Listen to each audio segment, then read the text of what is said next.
गुरुवारी रात्री 12:30 वाजता वडोदरा शहरातील कार्लीबाग परिसरात भीषण अपघात घडला।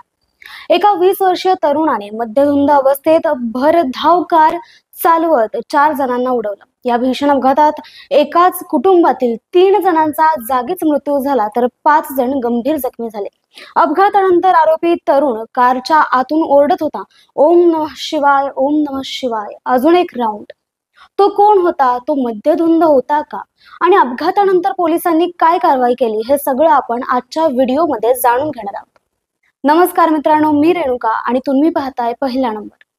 आज आपण वडोदऱ्यातील एका धक्कादायक अपघाताबद्दल बोलणार आहोत, जिथे कायद्याचं शिक्षण घेणाऱ्या एका तरुणाने दारूच्या नशेत आपल्या गाडीने 3 जणांचा प्राण घेतला। पुण्यातील पोर्शे अपघातानंतर ही आणखी एक घटना समाजाला हादरवणारी आहे। हा संपूर्ण प्रकार नेमका कसा घडला, अपघाताचा मुख्य आरोपी कोण आणि कायदेशीर दृष्टीने या प्रकरणात पुढे काय होणार, चला तर मग सविस्तर जाणून घेऊयात।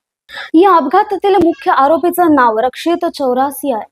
तो उत्तर प्रदेशातील वाराणसीचा रहिवासी असून वडोदऱ्यातील एका विद्यापीठात कायद्याचं शिक्षण घेत होता।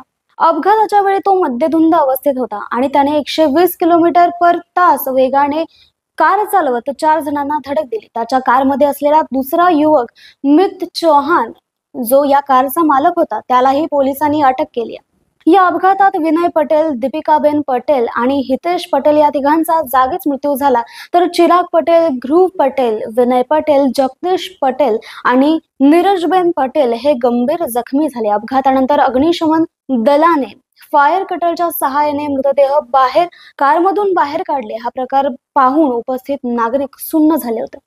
अपघातानंतर पोलिसांनी रक्षित चौरासियाला अटक केली असून त्याच्यावर भारतीय दंड संहिता IPC कलम 304, गैरइरादत हत्या, 279 बेफिकर वाहन चालवणे आणि 185 मोटार वाहन कायद्याअंतर्गत गुन्हा दाखल करण्यात आलाय। ही केस पुढे कशी जाईल, आरोपीला कडक शिक्षा होईल का, पुण्याच्या पोर्शे प्रकरणासारखीच ही केस लवकरात लवकर निकालात काढली जाईल का, हे पाहणं महत्त्वाचं ठरेल। मित्रांनो, ही घटना आपल्याला एक महत्त्वाचा धडा शिकवते। दारू पिऊन वाहन चालवले केवळ तुमच्या नव्हे तर इतर अनेक निष्पाप लोकांच्या जीवावर बेतू शकतं। तरुणांनी अशा चुकीच्या गोष्टींना थांबवलं पाहिजे। मद्यधुंद अवस्थेत गाडी चालवणं हा केवळ गुन्हा नाही, तर तो कोणाचं तरी आयुष्य उद्ध्वस्त करू शकतो। मित्रांनो, तुमच्या मते अशा घटनांवर सरकार आणि प्रशासनाने आणखी कठोर पावलं उचलायला हवीत का? तुम्ही काय विचार करता? तुमचे विचार, तुमची मतं आमच्या कमेंट बॉक्समध्ये नक्की कळवा।